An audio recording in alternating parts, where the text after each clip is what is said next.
Alright, welcome to the video guys. So, going to be showing you a game that I played yesterday on Prokhorovka. And Prok, this map guys, you know that I've done a lot of videos on this particular map in the ELC even, and those are fun, but when we get on a different tank that isn't invisible guys, it could be a little more difficult. So I felt like this was a really, and I was going to share this regardless, but I feel like this would be a really good video to share to kind of show how to play a medium or maybe even a heavy on this map, because I know that some heavies do the same thing.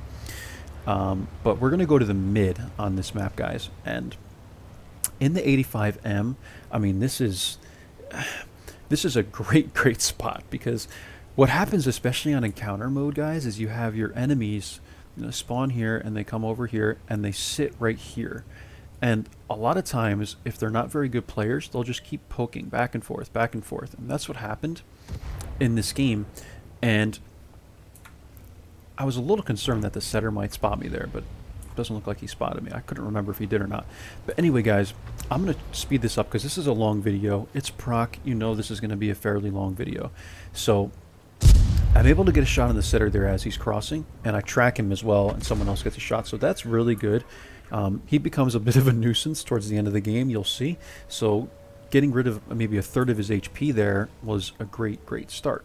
So as I'm poking up this hill, guys, you'll see that I can see a lot of other people on this hill across from me. And I'm going to go to my camera view in 2 times, and you'll see the Cromwell, the M4. We have shots on a lot of people over here. And, we get a few shots. We get a nice tracking shot on the Cromwell, and we get the assist damage from that.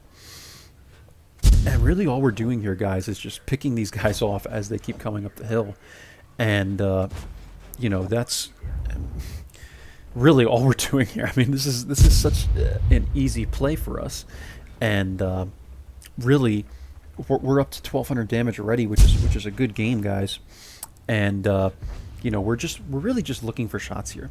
I know I shot that roof down a little bit to try and look for even more shots, but what it comes down to, guys, is you can basically just sit here and take shots as long as you're not spotted from across the way. So be careful of people that will poke here, because they'll have shots on you. So you see I get lit there. And what I'm going to do now is kind of just drive out of here. I'm just going to drive away from here. And once I realize that I'm, still kind of safe again, I'm going to take a shot on this Tog. And then I'm just being careful because, like I said, guys, if you get lit, the Arty can shoot you. Arty is a nuisance on this map because it's wide open. And here, guys, I'm just trying to see what I can spot, like if I can just spot quickly. And maybe possibly keep the setter lit. So what ends up happening here, I'm going to speed through this. The Tog pushes me, and I'll go to my camera view so you guys can see this real quick in 2 times. He pushes me, and I take basically 3 shots on him there, and he's dead. 1,700 damage we're at, guys. And now I'm definitely going to get out of here because I realize that this spot is only relevant for so long, guys, depending on kind of how the game is progressing. The hill is not really, we're not seeing anything up there at this point. So there's really no reason to stay there once the Tog is dead as well. We get 2 shots on the KV2 as he's lit, and now I'm going to start going over to the 1 line, guys. And, you can go to the 1 line, but I don't recommend it on encounter mode. You're just going to be sitting there waiting for people. So a lot of times you'll notice on this map, guys, like, you'll have tons of people that just sit here, and you lose the game because everyone's just camping. So the KV-122 appears, guys, and we're going to get a few shots on this guy. And, we clean him up. I know I tracked him on purpose there to try and keep him in the same area. We're at 2674 damage, guys, and this is a phenomenal game in my opinion so far. If I died right now, I would totally be okay with it. So I see the T-52 making his way over. I'm thinking nothing else is over there because I'm looking, I see 5916 was lit, CS44, T-29. I know where these guys are, and setter, and really only the Arty is unlit. So I'm like, it's probably, if anything, only Arty is over there. So I start going to the mid, guys. And the reason why I do this is I kind of leave the T-52 by himself, but I feel like this is very important in encounter mode since I know the CS44 is on cap. I know they have 1 on cap, and they have the hill, and I feel like this position right here will put a lot of pressure on their team because I'll be able to at least keep the CS44 lit initially. And I have very good spotting on this tank, nearly maxed. So really, seeing up here is not a huge issue either. But if the setter gets in a bush, it's like forget it, right, guys? But we're able to come up here, spot the CS-44. Now you see, I actually get a shot through the underside of this train cart here, and I just want to kind of emphasize that, because if you're taking shots on the hill, guys, this is something that you can actually do. You can shoot underneath this thing and it'll keep you very safe. So anyway, I take a snapshot here. I'm going to speed through this, guys. I take a snapshot there at the CS-44. It misses. And I know the setter's trying to, 59-16 and setter are trying to take shots at me. I get a nice shot there on the 59-16, and he's backing away. And he's basically almost a one-shot at this point, so that's good. And he ends up, someone else ends up killing him. So I take a shot at the setter, I miss. And really, the biggest issue now, guys, is just being spotted by the setter. If the setter wasn't there, this game would be an easy win, because the IS is keeping the CS-44 lit. So I get a ricochet there on the CS-44, I take one more shot, and I'm trying to get away now, guys. I bounce the setter, you can see there. And that was pretty lucky, but you know, you definitely don't want to make that move again. You know, that was a very aggressive move, and I knew what I was doing there, but you know, when you have someone on the hill, it's really not a smart play to just come right up to this train track. But I noticed that the setter has now moved when I spot him quickly there, and I actually poke up again to keep him lit, because I want to know where this guy is going. This guy is going to be the problem for me. I know that. The setter has good concealment, guys. It's a small little tank, and I don't, you know, I know I'm going to lose sight of this guy.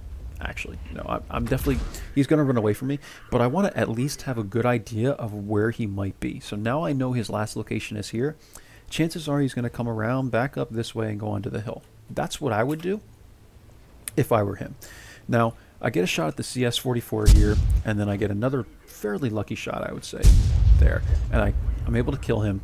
And I was asking the Artie, like, where are you going, man? Because he was, like, over here. And then he came up to the cap, and I'm thinking, all right, if he gets on the cap, I guess it's not the worst decision. So I let him go. He gets on the cap, and he ends up dying. But we kill the Artie there, and moving through this game, guys, really, actually, I don't even remember if the Artie dies. I don't think he does, actually. This was the worst part of this, guys. Is this felt like, I know it only seems like a couple seconds here, but it was a solid like 30 seconds. I was waiting for this setter to appear after the Artie was killed there, or after the CS-44 went down. And I was wondering where this guy went. And you'd think he would poke up on the hill. No, he tries to press me, guys. I don't think this is a good move on his part. He tries to press me from the opposite side. Have fairly good speed in this tank, so I'm able to turn my turret very quickly. I get a shot into him, and then I back him, you know, pin him up against this train cart here, and get the last shot on him, and we clean him up, and that's 3,888 damage, guys. 3 kills, 1,600 spotting damage. This was a mastery badge, and I really hope that you guys enjoyed this video, but more so, I hope it was informative, because this was a very interesting game. And games on this map are always extremely long, guys. This was like an 11-minute something game. And I just want to emphasize kind of how I played this, guys, and this decision-making I made to start here, get shots over here, and then as we start losing the one line, I bring my gun over to the one line, and then we come to the mid, we put pressure on the cap, and there's a lot that went into this video. Unlike some of the other replays I bring you guys, such as the ELC, where I'm just sitting in a bush, I mean, this play was fairly thought out, and I felt like it was a really good play, and it turns out that this was probably one of the best games I've ever played on Prokhorovka. Now, obviously in the ELC even, I've had like some 9,000 spotting damage games, but really I don't find that those are that difficult. It doesn't take a lot of skill to sit in a bush, right, guys? This was a very well thought out, in my opinion, play on my part, and I hope that this video helps you guys out. And you know, I know it's only tier 6, but hopefully it helps you out on, you know, playing your mediums or heavies or whatever on Prokhorovka. Really playing anything that doesn't have extreme mobility like a light tank. So that's it, guys. If you want to see the end plates, I did broadcast this video. It was in my broadcast from a day or two ago on the 22nd, I believe, or something. So if you want to check the game out and the end plates, you can watch the broadcast. I will have that on my live videos playlist. And that's it, guys. So hope you enjoyed the replay. I will see you in the next one. Bye-bye.